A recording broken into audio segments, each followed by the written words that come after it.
Kayak gini janji gue, dalam video hari ini, lo bakal bisa ngomong 100 kali lipat jauh lebih jelas setelah nerapin sebuah sistem komunikasi yang itu gampang banget, instan buat diterapin, dan itu bukan cuma teori doang. Ini buktinya. Sistem ini, itu udah gue gunakan untuk membantu 1000 orang ngasah skill komunikasi mereka melalui platform edutech ilmu komunikasi gue, Stanley Academy. Selain itu, sistem ini juga udah gue pakai sendiri ketika gue harus ngisi acara mulai dari yang paling kecil, workshop, seminar di kampus-kampus, sampai menjadi seorang pembicara di sebuah acara webinar nasional yang bahkan disponsori oleh Kementerian Indonesia, Kemenpora. Jadi, sistem ini itu udah valid, teruji banget. Dan biar kita lama-lama, video hari ini, sistem ini bakal gue bedah menjadi beberapa segmentasi. Yang pertama, kita bakal bahas dulu mengenai gimana sebenarnya lo bisa ngomong dengan jelas. Yang kedua, kenapa ngomong terlalu cepat itu bikin orang susah paham. Dan yang ketiga, framework 3 nada pelan. Kita bakal mulai dari yang pertama, itu adalah gimana sebenarnya lo bisa ngomong dengan jelas. Oke, selamat datang di bagian yang pertama. Oke, belum lama ini, gue baru aja ketemu sama seseorang director dari sebuah brand. Dan, again, gue adalah seorang marketing, jadi gue ngebantu proses syuting videonya, lebih spesifiknya digital marketing. Dan akhirnya ibunya itu di depan kamera, kayak gue sekarang, dan ngomong depan kamera. Karena dia ngeliat, ini Jason nih depan kamera gampang gitu loh ngomongnya. Kira ibunya gantian buat ngasih sudut pandang dia sebagai seorang director buat video itu. Dan yang interesting adalah videonya berlangsung selama 2 jam. Ini bukan editing, bukan apa ya, tapi syutingnya doang. Itu 2 jam. Cut. Aduh, salah, maaf, sorry, cut lagi, cut gitu kan. Akhirnya gue udah ngerasa gue capek dong nungguin 2 jam gitu. Akhirnya gue minta staff-staffnya, gue minta admin, semua keluar. Cuman gue, ibunya, dan kamera. Dan lo tau apa? Videonya kelar dalam 20 menit habis. Dan pasti kita mempertanyakan kayak, loh bang, kenapa kok bisa kayak gitu? Emang awalnya ibu-ibunya kan sering belibet nih bang gitu kan. Sering salah ngomong, sering apa. Tapi pas orang-orangnya keluar, dia bisa ngomong dengan lancar gitu bang. Yes, betul banget. Dan kalau lo tanya gue, kenapa gitu? Well, ada jawabannya sebenarnya kayak gini. Ketika lo itu ngomongnya gak jelas atau belibet, biasanya ini ada korelasi dengan perasaan gugup lo. Ketika rasa gugup lo itu tinggi, ya, maka lo bakal cenderung ngomongnya lebih cepat. Karena lo gugup, maka lo ngomong lebih cepat. Ketika ngomong lebih cepat, maka orang bakal lebih susah paham apa yang lo bicarakan. Karena otak manusia itu intinya secara simpel ya, perlu waktu untuk mencerna apa yang lo bicarakan. Semakin banyak kata-kata yang dia terima, maka semakin susah buat dia memahamin kata-kata ini. So, jadi itu adalah bagian untuk decoding communication. Gue gak bakal bahas dalam video kali ini karena itu adalah kepanjangan. Lo bisa cek aja di Stanley Academy untuk full detail. Tapi again, back to the topic. Jadi kalau misalnya pengen ngomong lebih jelas, maka lo harus menghindari yang namanya itu ngomong terlalu cepat atau perasaan gugup dengan cara ngomong lebih pelan. Tapi gue paham, kayak bang ini kan gak semudah itu ngomong lebih pelan gitu loh. Tapi gimana caranya gue bisa ngomong lebih pelan itu sendiri? Well, sebenarnya gak sesimpel itu sih, memang betul untuk ngomong lebih pelan ini. Makanya gue udah nyiapin sebuah sistem yang memang bisa langsung praktekin. Itu namanya sistem dari 3 nada pelan. Ketiga, kita bakal mulai dengan pertama. 3 adalah, gue selalu bilang, kalau lo pengen ngomong dengan lebih jelas, usahakan kalimat yang lo omongin itu maksimal 3 kata per ucapan. Kayak bang, itu kayak gimana contohnya? Gini, halo semuanya. Nama gue Jason. Pada video hari ini, gue bakal ngebedah. Nah lo lihat, jadi gue nggak yang kayak, halo semuanya nama gue Jason dalam video hari ini. Gue bakal ngebedah mengenai apa itu sih halo efek. Oke, halo efek. Nah, ini kesalahan pertama orang ketika mereka berbicara. Mereka itu ngomong terlalu banyak banget kata-kata dalam satu kalimat. Bisa jadi kayak 8 kalimat, 9 kalimat. Jadi otomatis kalau misalkan lo bilang, oh gue harus ngomong 3-5 kata per kalimat misalkan, maka lo ngomongnya juga bakal lebih pelan secara kecepatan berbicara lo. Tapi bang, oke, kalau kayak gitu gimana caranya gue bisa ngebiasain ngomong pelan ini gitu. 3-5 kata per ucapan ini yang paling sering gue saranin bagi lo adalah lo itu bisa ngambil handphone atau mungkin ngambil PC, alat perekam suara lah. Dan dalam 30 hari, lo bisa bikin sebuah topik yang kayak lo pengen presentasikan depan kamera. Jadi kayak gue sekarang nih, presentasi depan kamera gitu kan, ngomongin isi pikiran gue. Dan setiap hari, lo ngomongin satu topik. Dan ketika lo ngomongin satu topik ini, lo hanya diperbolehkan itu ngomong 3-5 kata per kalimat. Bang, kenapa?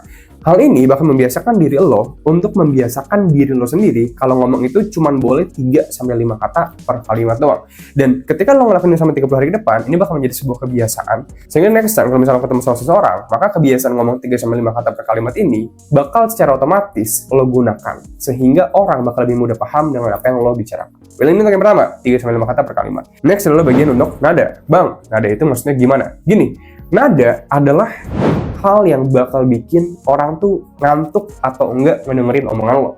Oke bang, maksudnya nada itu apa gitu loh? Nada main piano kah atau mungkin apa gitu. Jadi gini, nada itu adalah gimana cara lo bisa memainkan intonasi suara lo. Oke, misalkan lo bisa ngomong kayak gini nih, ya, yang pertama. Halo semuanya, nama gue Jason. Iya, dalam video hari ini gue bakal ngebahas tentang sebuah unsur komunikasi. Kayak lo pasti ngantuk kan dari kayak gitu. Tapi kalau misalkan gue ngomongnya kayak gini, halo semuanya, dalam video hari ini kita bakal ngebahas mengenai apa sih itu komunikasi. Komunikasi itu adalah, nah lo lihat kan, cuman dengan pembedaan doang nih, perbedaan cara gue mengatakan apa yang gue bicarakan. Kayak ada penekanan satu kata deh, misalnya ada 3 kata nih, apa itu komunikasi. Kalau lo tekanin di apanya, lo bisa ngomong kayak gini, apa itu komunikasi. Atau kalau mau tekanin di komunikasinya, lo bisa kayak gini, apa itu komunikasi.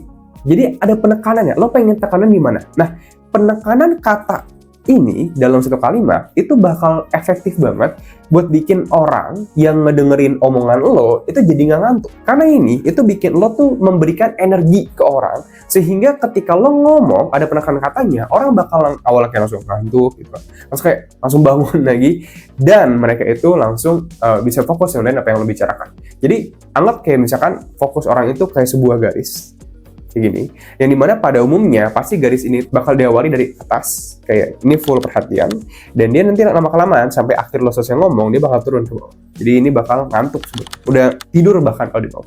Nah, garis ini pasti terjadi, nggak mungkin dia ke tengah begini, jadi kayak dari awal fokus, tetap fokus. No, orang pada dasarnya, mau itu public speaking, mau itu apa, mereka bakal turun ke bawah untuk garisnya. Nah, ketika lo ada penekanan kata, kayak yang tadi gue bilang, misalkan, apa itu komunikasi? Nah, ini naik ke atas. Komunikasi itu adalah, nah itu turun lagi, sebuah, nah itu naik lagi. Jadi ketika lo pakai penekanan kata, fokus ini nggak bakal seambruk itu di akhir lo ngomong, mungkin cuma disetengin doang, dan inilah yang bakal bikin orang lebih pengen dengerin apa yang lo bicarakan, dan bikin pesan lo sampaikan juga jauh lebih jelas. Yang ketiga adalah ngomong dengan lebih pelan. Dulu pas gue masih zaman SMA, sebelum gue mulai belajar komunikasi, gue nggak mikir ngomong lebih pelan itu penting gitu loh, untuk memperjelas isi pesan gue. Sehingga pas gue ngomongnya langsung bless aja, gitu. Suatu hari, akhirnya gue kan disuruh ngelakuin sebuah public speaking. Dan public speaking itu bikin gue dulu gugup banget, takut banget. Gue maju ke depan kelas, gue harus bawain sebuah materi sendirian, jadi nggak ada teman. Dan gue ingat banget waktu itu gue pelajaran sosiologi, dan kaki gue itu gemeter total depan kelas. Gue nggak tahu teman gue itu ngeliat atau enggak gitu kan.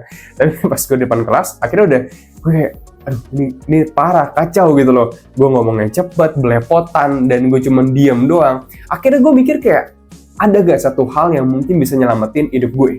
Dan ternyata setelah gue pikir-pikir waktu itu, gue bilang, tarik napas, pelan, ngomong lebih pelan. Jadi gue cuma bilang kayak ngomong lebih pelan, yang lo tahu ya itu sebenarnya nggak detail, lo nggak tahu maksudnya itu apa. Tapi ketika lo ngomong lebih pelan, entah kenapa nafas lo bakal turun.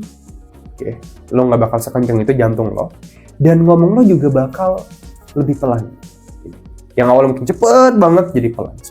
Nah, lo tau gak apa? Setelah gue yang awalnya bikin teman-teman gue pas ngomongnya cepet itu mereka sambil baca buku lah, mereka sambil nggak peduli apa.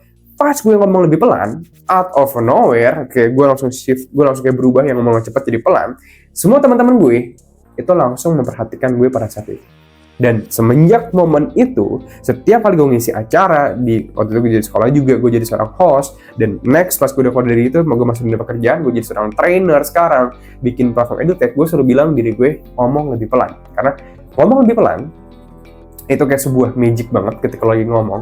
Itu bikin orang yang di depan lo bisa lebih pengen mendengarin omongan lo, dan itu juga bikin lo yang menyampaikan pesan atau apa yang lo bicarakan, bisa bikin apa yang lo bicarakan tuh jauh lebih gampang buat dicerna. Karena ngomong lebih pelan bikin orang lebih paham dengan apa yang lo bicarakan. Nah itu 3 nada pelan yang selalu gue bilang kemanapun gue pergi. Ingat, jadi kalau misalnya lo next time lo pengen pergi kemanapun, ulangin aja 3 nada pelan. Nah, by the way, kalau misalkan lo pengen belajar lebih lanjut mengenai masalah komunikasi. Nah, by the way, kalau misalkan lo pengen investasi skill komunikasi, Dan ini menurut gue pribadi penting banget. Bayangkan kemanapun lo pergi, lo bisa pede berkomunikasi dengan siapapun, lo nggak takut kayak harus nyapa orang, dan lo juga bisa jago networking, yang mungkin itu bakal ngubah hidup lo, baik untuk sisi bisnis, atau mungkin pekerjaan, atau misalkan lo harus interview kerja nih sama HR, lo bisa mempresentasikan diri lo dengan yang terbaik untuk bisa mendapatkan pekerjaan impian lo, lulus di perusahaan yang lo idam-idamkan, atau lo pengen jago komunikasi biar lo bisa dapat pasangan yang lo sukain dan bikin dia jadi suka juga sama lo. Well, lo bisa investasi skill komunikasi sekali seumur hidup di platform pembelajaran gue, itu namanya Stanley Academy. Di Stanley Academy, lo bakal bisa belajar berkomunikasi tanpa rasa gugup, gagap belibet hanya dalam 30 hari doang. Dan dalam 30 hari ini, lo juga bakal mempelajari skill komunikasi seperti berretorika, bikin orang bilang iya ke yang lo minta, nerapin karisma yang bakal bikin lo jadi magnet manusia, bikin siapapun yang ketemu sama lo jadi suka sama lo gitu kan. Dan masih banyak banget lainnya. Kita udah ngebantu 1.000 orang lebih selama 9 bulan beroperasi, dan 1.000 orang ini itu merasakan transformasi luar biasa banget dalam kehidupan komunikasi mereka, bahkan memberikan review bintang 5 untuk Stanley Academy. Dan dalam 30 hari, kalau lo nggak ada perubahan apapun, tenang aja, uang lo bakal di-refund 100%. Jadi kalau lo tertarik untuk join ke Stanley Academy, ingat investasi sekali seumur hidup untuk skill komunikasi lo, cuman sekali dong ini aja. Lo bisa cek linknya ada di pin komentar di bawah. Bye-bye.